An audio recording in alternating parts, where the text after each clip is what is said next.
What is going on, everyone? Welcome back to another video.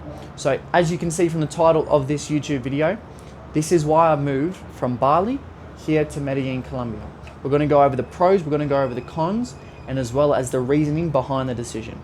Now, if we start with the reasoning behind the move, and I will add quickly, hopefully you can see the background of the view. It is beautiful, but I know it's a little bit overcast and it's not really showing up on camera. Hopefully it's all good. Anyway, so the reason behind the move is I'm obviously in the online sales space. So if I was living in Bali, working with a US company, the reason we work with the US is obviously it's like 10 times the size, 15 times the size of Australia. You get paid in USD, so the conversion rate. The US financing is amazing, and US prospects compared to either Australian or prospects from the UK or New Zealand, so much easier to talk to and sell. It's a much more enjoyable conversation. So relocated specifically for the time zones to work with a US company. That's number one. Now, number two is the weather. I do like the weather a little bit more here. In Bali, I noticed I was sweaty all day, so I was in the aircon. When you go out at night, you've got to have shorts on, etc. What the weather is like here, specifically in Medellín, Colombia, is it's cold in the morning, and then it's hot throughout the day, so you can get your sunlight, do your biohacking stuff, etc., get your vitamin D, and then at night it gets colder, so you can wear long pants, you can dress up in a suit, and not be uncomfortable when you go out for a dinner. So that's a big pro as well. Now, also what I have noticed is, I'm going to show the video a little bit so you can see it. Hopefully you can see that. I don't think you can. Anyway, I've got to figure out these camera settings. It's a lot more developed of a place. So the infrastructure, the roads, you've got an app called Rappi, so you get everything ordered online, and it is not really a third world experience. A third world country. That is obviously assuming you're staying in the areas with the wealth and money. If you go to the favelas, obviously different story. But the infrastructure here is amazing. Now, the networking from a business owner perspective as well as sales perspective is absolutely outstanding here. There is a place called El Poblado. This is where I'm staying. This is a suburb. There is a hub. So all international entrepreneurs come there. The amount of people I've met and the caliber of that individual here is absolutely phenomenal. Now, another point is, how do I say this in a respectful way? Latinas. I think they're an amazing type of, amazing culture, amazing women. And that is another pro if you're a man and you want to live here. They're amazing. Feminine, and yeah, there you go. So those are the pros that come off the top of my mind. And one thing I will also add is it's optimized for entrepreneurs.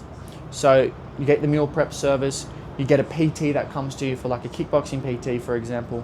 If you live near one of the malls, you're walking distance from the gym, walking distance from the cafe, from the restaurants.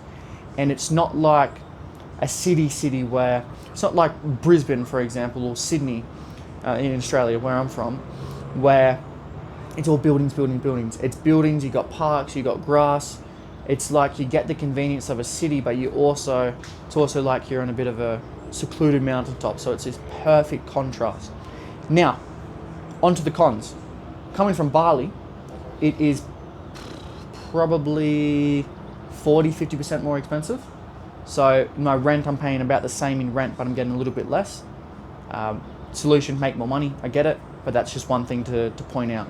Cost of living is more expensive, and the food, don't get me wrong, it's good food, you just have to pay top dollar for it because it's imported. So your organic food, your grass-fed steaks, you're paying a lot more, probably more than what I would pay back in Australia.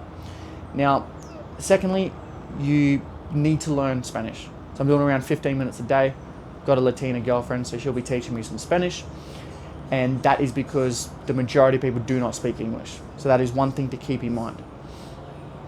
And then another point is I miss the beach a little bit. Not too much because I got a lot of boxes ticked off here. But if you love the beach, just keep that in mind. We are a 3-hour, maybe 2-hour, 3-hour flight from Cartagena and then Cartagena, I don't think I'm saying that right, and then Mexico. So you can always do a week there if you want.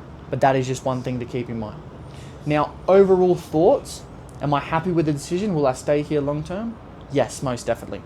There are more boxes ticked on what I prioritize in my life. especially from a career standpoint. We've got an international network of sales guys, and it's the US time zone. So with that in mind, yes, I'll be staying here long term, setting up base, maybe do some investments here. We'll see how that goes. And yeah, so if you guys haven't been to Medellín, Colombia, I would definitely recommend it. Now, there is a stigma of, I know anyone that I've talked to prior to me moving here, saying I'm coming here, and if they haven't been to Medellín, Colombia, they've always been saying, oh bro, there's safety, watch out for this, watch out for thieves, watch out for the cartel, etc., etc. Now, don't get me wrong, they're still present here, but if you go to the areas where there's the money, where the expats are, and you don't wear an AP out, for example, or a Rolex, and you're just smart on that front, it's all good. You just got to be on your shit and have that street smarts to you, and you'll be fine. The safety thing here, it's pretty much a myth. Obviously, don't get me wrong, you do the wrong thing, you end up in the wrong crowd, something bad will happen. But as a whole, if you play your cards right, you'll be all good and all safe. Now, that was the opinion everyone was telling me that they haven't been here. Now, everyone that I mentioned that I was coming to Medellín that have been here, all told me, wow man, you're gonna absolutely love it, have a blast, etc., etc. So that you only get that opinion. You're gonna get that opinion when you tell people you're gonna come to Medellín, or Colombia as a whole, really. But if they haven't been here, they don't know what it's like, because they've probably grown up, like it might be your parents or your aunties, your uncles, or some older people that you know. They grew up in the time when Pablo Escobar was in power here. So they obviously heard it on the news. It's a completely different city now, completely different country. And then last point as well for the gentlemen specifically is you have to be careful of the women here. So go to the run clubs, go to certain events, typically with no alcohol, because you find a better caliber woman there, and meet the females there, and then you can find a long-term partner or whatever you're seeking, right? Now, I wouldn't suggest going out at the club to pick up females.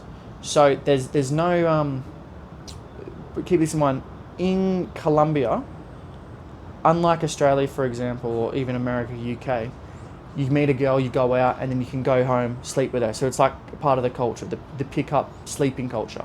Here, that's not a thing. The women are a lot more traditional. It's you might meet them out, go on a few dates, and then you guys obviously do your thing from there. So if you're going out and you pick up a woman, and you're like, oh wow, she's a 9, giving me attention, this is amazing, she's probably going to be trouble. So she comes home, she might want to drug you, rob you, etc., etc. So don't do day pickup. If you pick them up, grab their WhatsApp number, grab their Instagram, so you've got their contact information, and avoid Tinder. Or if you do use Tinder, I don't personally, vet them. So do coffee dates, don't invite them straight over. And yeah, if they're on Tinder, make sure you get their WhatsApp, Instagram, because if they don't share that with you, there's typically a reason they don't want you to have that, because they've got an ill intention. And then if you're going out to the clubs, if you've got a female at your house that you've just met, or you brought back, you've broken the rules I've just said, for example, make sure you're drinking and you're eating from, well, I guess drinking with a lid on your cup, or just manage your water. Because there's something called devil's breath where they can slip it in your drink. It's a flower that grows here in Medellín, maybe the whole of Colombia, I'm not sure. And so you can drink it, you're pretty much on drugs, you're like a zombie for 2-3 days. Now, the scary thing about this drug is if you're not careful and you consume some, or you get drugged, you become a yes man. So if they say, so you're like under this spell, it's fucking crazy, man. So you're under this spell apparently, and if they say to you, oh, put your phone password in and unlock your phone. You're just drugged up and you put your password in. Oh, cool, this is a banking app. I just want you to verify your PIN, and you put it in because you're stoned or something like that. So absolutely crazy drug. Avoid that. Avoid women. If it's too easy and seems too good to be true, that should be trouble. So have your wits about you and you will be okay. If you have any questions about Medellín specifically, hit me in the comments or hit me on Instagram at Jack Heaton. Be more than happy to help out. So guys, hope you have an absolutely phenomenal day, and the video popping up on screen now, I am sure you will find immense value in. Take care, everybody.